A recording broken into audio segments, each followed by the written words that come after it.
GameSir and I have so much in common, like shitty schedules and many failed promises. But I have returned, and so have they. With the long-awaited GameSir G7 Pro, a wireless Xbox controller that does not work wirelessly on Xbox. You can't do that! Hey, you can't do that! Not to worry, GameSir made a version for Xbox that works wirelessly on Xbox. You can find links for that and this in the description below. GameSir wanted to ensure that I had something to bitch about, so they didn't send me that one. Instead, they sent me an overweight, overpriced wired Xbox controller with wireless for PC. So this is actually a mislabeled fucking PC controller, and Xbox players do pay for it dearly. But I appreciate GameSir sending this out for review, and with an infinite number of other features offered for just $80, the G7 Pro is still interesting, if not a bit messy. This is the first Xbox controller with TMR anti-stick drift thumbsticks, as well as the first Xbox controller with optical switches, which you can find underneath the ABXY buttons, and they aren't pulling an Apple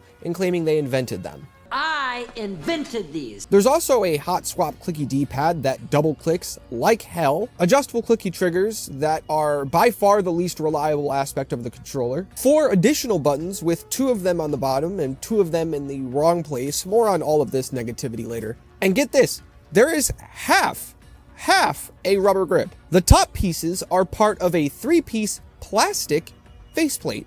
What a fun way to call people broke. There's a lot more to the G7 Pro and its true wireless counterpart, but labeling everything would take 3 minutes and we have a ton of shit to do today. You get an unrivaled amount of ability for less than $100, at least on paper. GameSir has many worthy competitors, some of which are actually predators. You would be a worthy competitor if I was really a predator. You what? The G7 looks good, but it is very vulnerable to the likes of the Vader 5S, its own special edition, and many other controllers on the market, both current and upcoming, due to many self-inflicted gunshot wounds. So let's not waste any more time. This video is sponsored by BetterHelp. Fucking got you, didn't I? I'm no saint, but I'm not that much of a piece of shit. Like if you like it, sub if you love it, let's do it. So YouTube changed the rules on cussing. Just putting that out there now.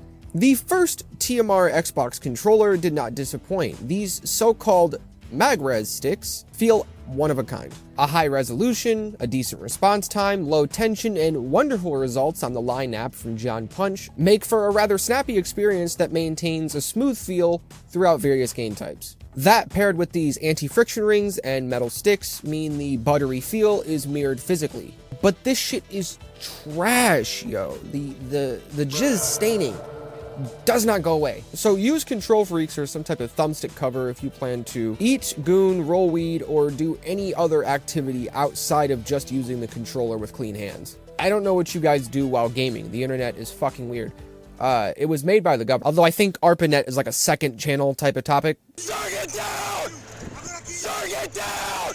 Get down! I'm getting off topic. These TMR MagRes things feel much different from GameSir's Hall Effect sticks from the past. By different, I do mean much better. Both use non-contact magnetic designs for improved lifespan over potentiometers, which have a physical sensor and degrade over time. The TMR and Hall Effect thumbsticks are designed to counter this exact type of stick drift. These type of sticks do have their own downfalls, some of which GameSir has experienced in the past. Fortunately, this time around, it seems like GameSir's learned their lessons. So their first time taking a step into a new version of anti-stick drift Hall Effect sticks, it seems like they've done it quite well. These will definitely be featured in my How Anti-Stick Drift Thumbsticks Affect Your Aim video. I know, very original title, you can fuck off with the text layer. Another thing I have to make a video on, I'm like 4,800 fucking videos behind, is optical switches. This feature's only been done a few times. This is the first time we've seen it on Xbox, and it addresses the many bitchings that I've had about previous mechanical buttons. Said bitchings were travel distance, stability, and overall resistance. Gonna cry? I don't have to cry this time around. Both the ABXY optical switches and the mechanical buttons in the D-pad feature an ultralight 50 to 55 gram press. Not to mention, these have insane stability compared to previous GameSir controllers which use kill switches, but it is worth mentioning that's less of an advantage of the Switch and more so GameSir kind of slightly changing the design of how they implement rubber pads and all this other shit. Also, these particular switches don't fucking exist. I haven't been able to find a company or anything. If anyone could put that in the comment section, I'd really appreciate it. I'll just steal it and put it in a video in the future.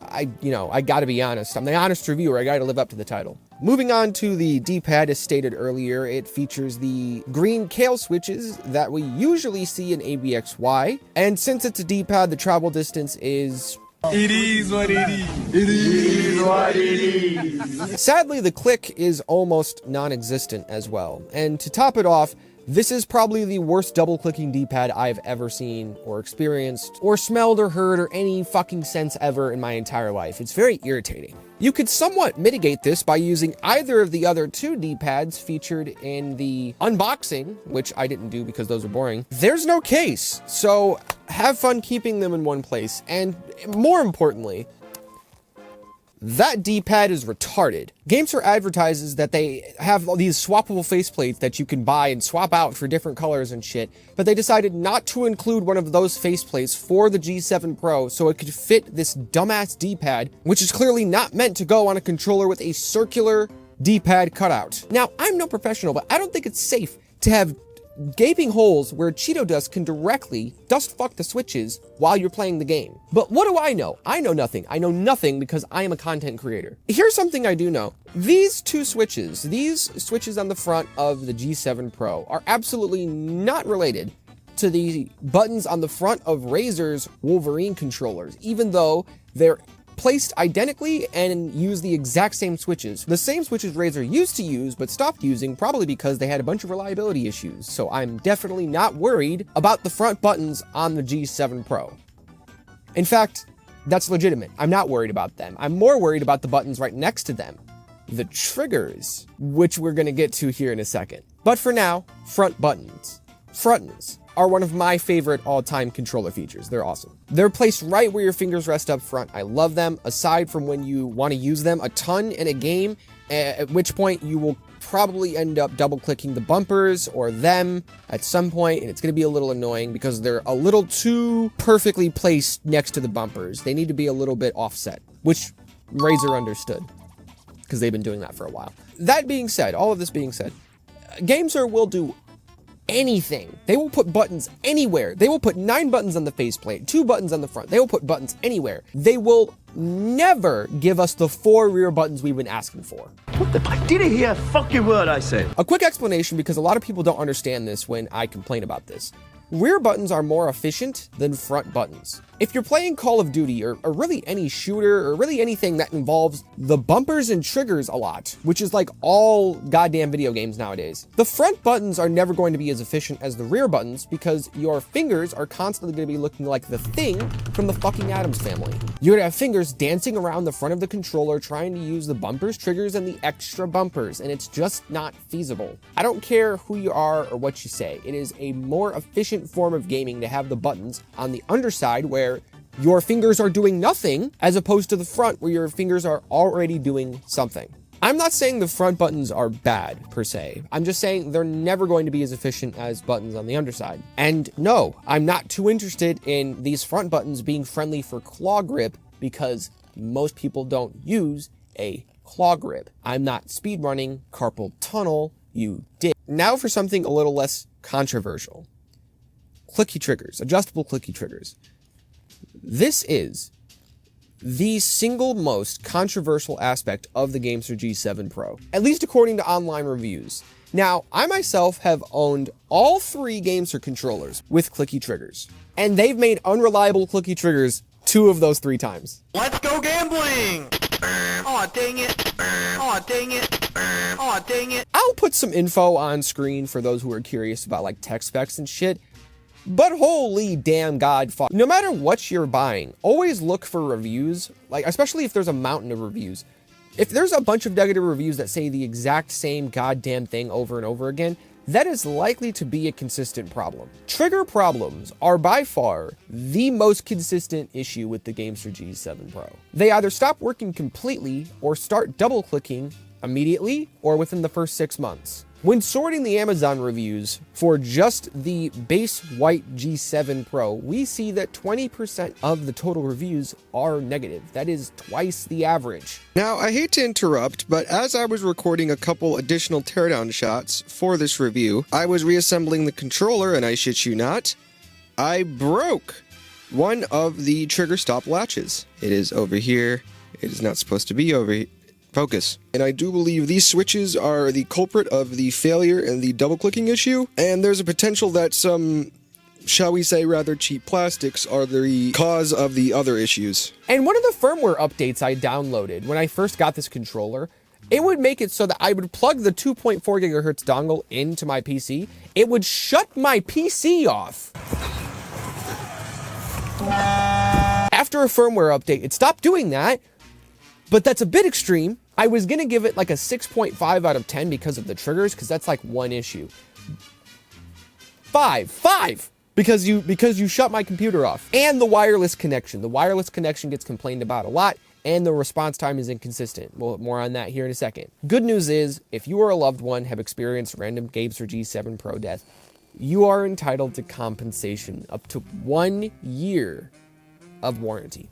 Which GameSir wanted me to talk about that in this review, but there's been complaints online about it. So if you have an issue trying to get a replacement for your controller, pester the shit out of them, please. God help controller players.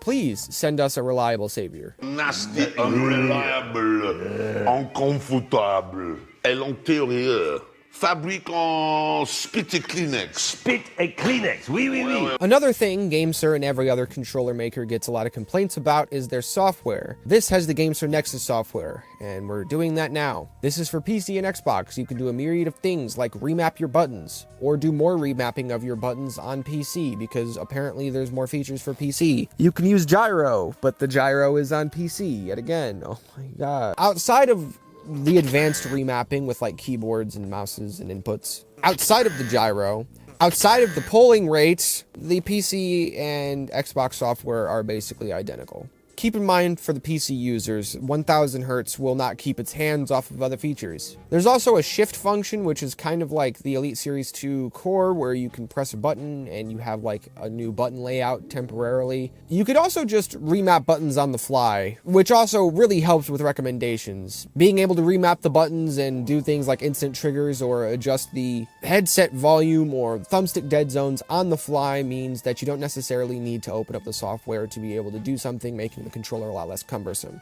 which is fun. The motion controls, I hate having motion control sections in these videos, because every time it's the same exact thing. Just buy a DualShock 4. Just buy a DualSense. Third-party controllers are bad at gyro. GameSir controllers are bad at gyro. Flydigi controllers are the best third-party controllers at gyro, and they're still really only good enough for like basic gyro shit. And in some games, they're usable. They're not the level of like a Switch controller or a PlayStation controller. They're just never going to be. The G7's gyro is so indescribably fucking terrible, I can't even drive with it, and that is an unfathomably easy task for a gyro to accomplish. And this controller can't do that. So the gyro advertising is purely a gimmick here, and it's PC only anyways, lending more credence to the idea that this is a mismarketed goddamn PC controller. You have so many chances to mess up here, and you took all of them.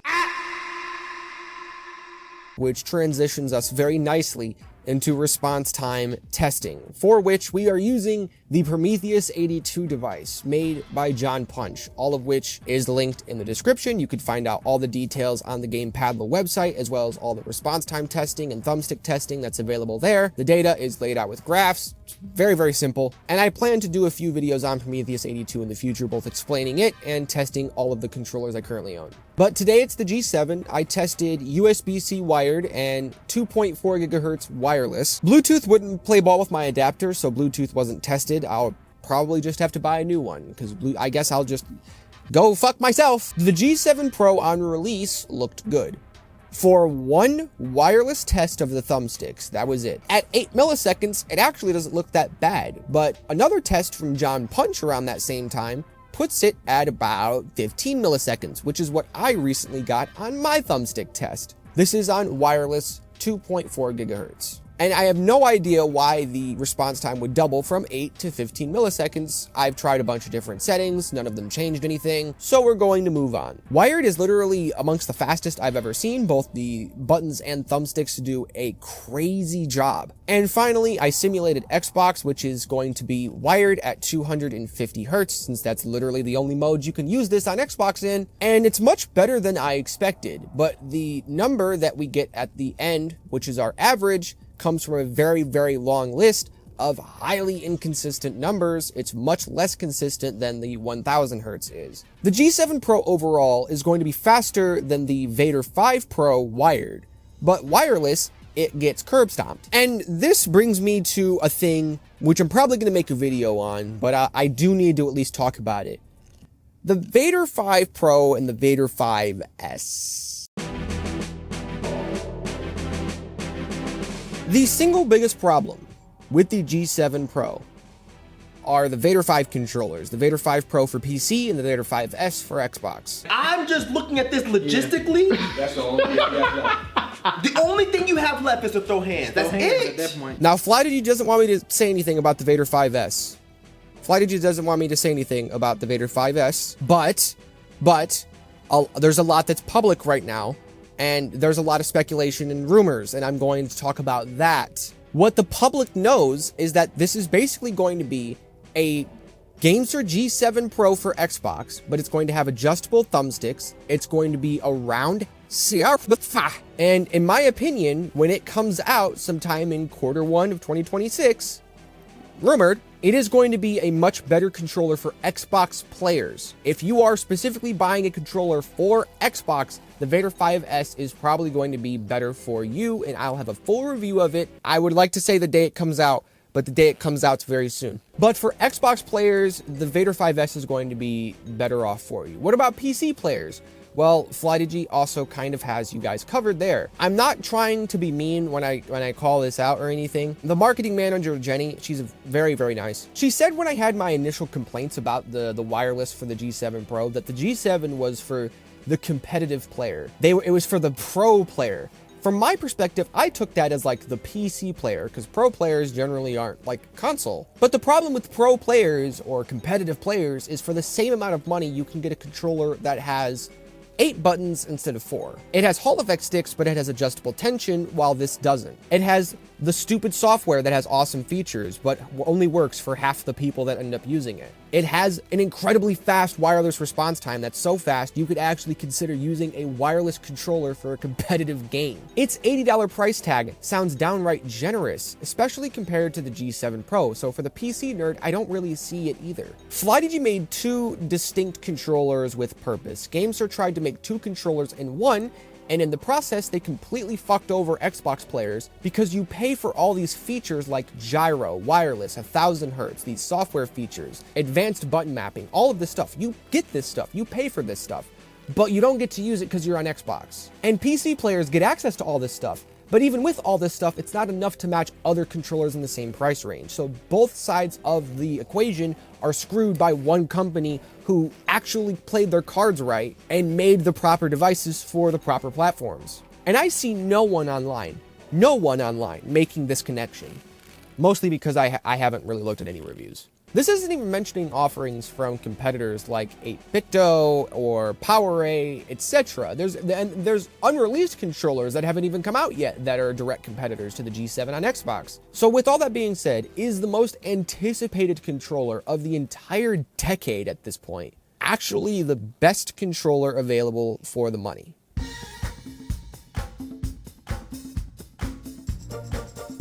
Hello, all future video skipping bastards. So did GameSir deliver? In some ways, yes, but in many ways, no. In many important ways, no.